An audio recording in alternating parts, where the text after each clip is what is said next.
Hai, selamat siang. Di sini saya akan menjelaskan tentang konsep sumber yuridis dan urgensi Pancasila sebagai dasar negara. Saya Neng Ulfa Pratama dengan NIM 20250080241 dari kelas MN25H Prodi Manajemen semester 2 dari Universitas Nusa Putra. Oke, kita lanjut ke pembahasan. Tujuan pembelajaran.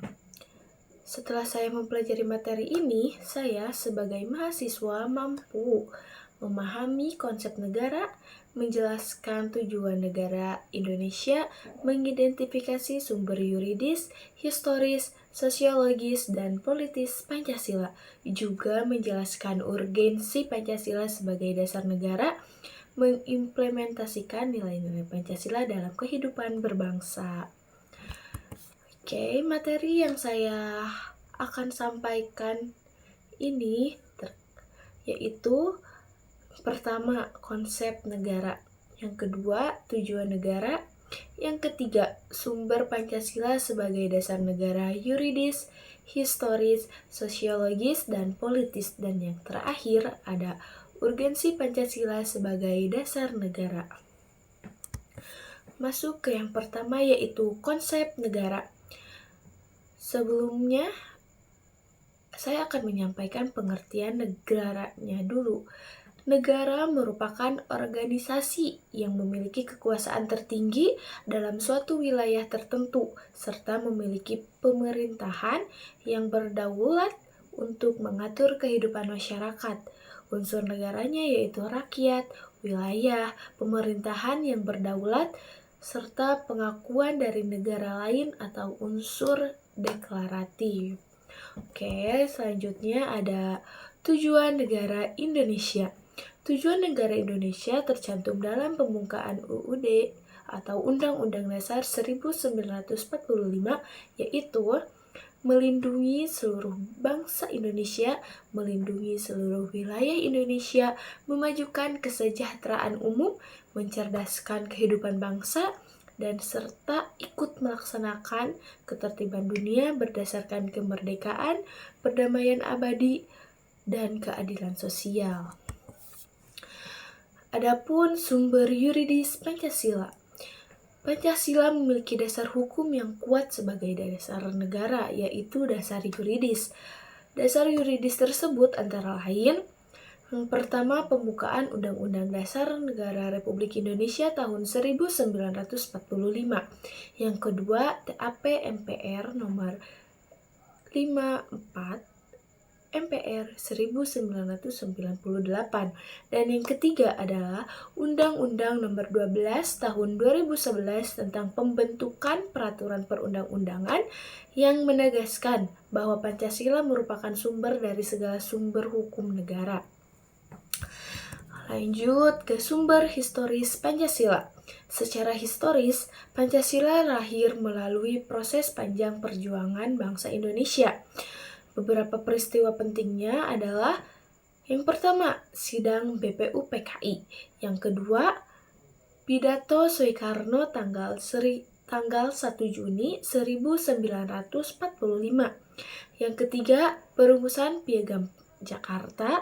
Dan yang terakhir, pengesahan oleh PPKI pada tanggal 18 Agustus tahun 1945.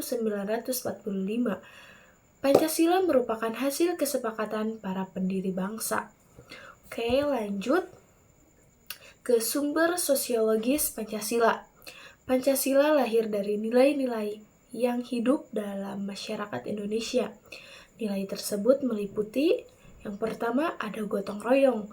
Yang kedua, toleransi. Yang ketiga, keadilan. Yang keempat, nilai ketuhanan. Dan yang kelima adalah persatuan. Nilai-nilai tersebut menjadi pedoman dalam kehidupan bermasyarakat.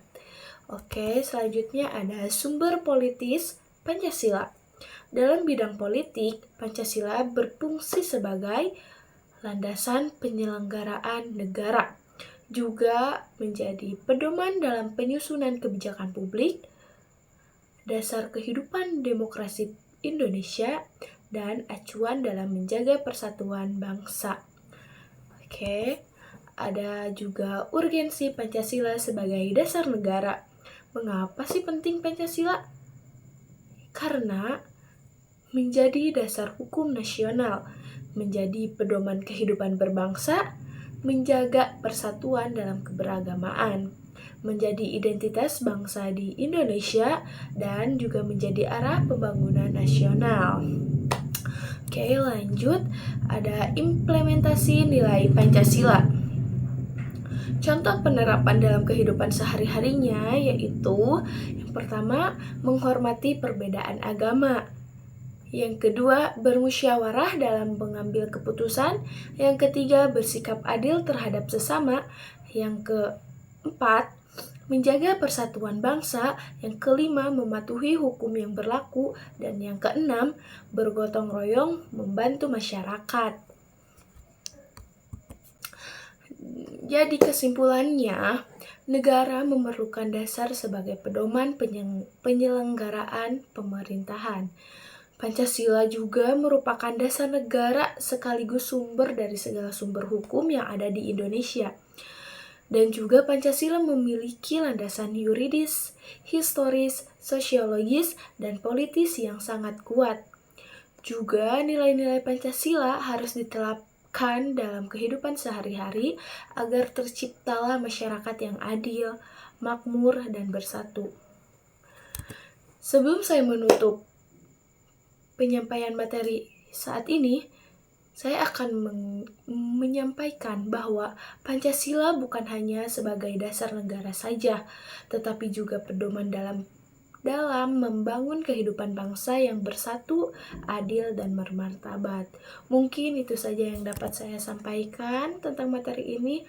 Mohon maaf jika ada kesalahkataan. Akhir kata, terima kasih.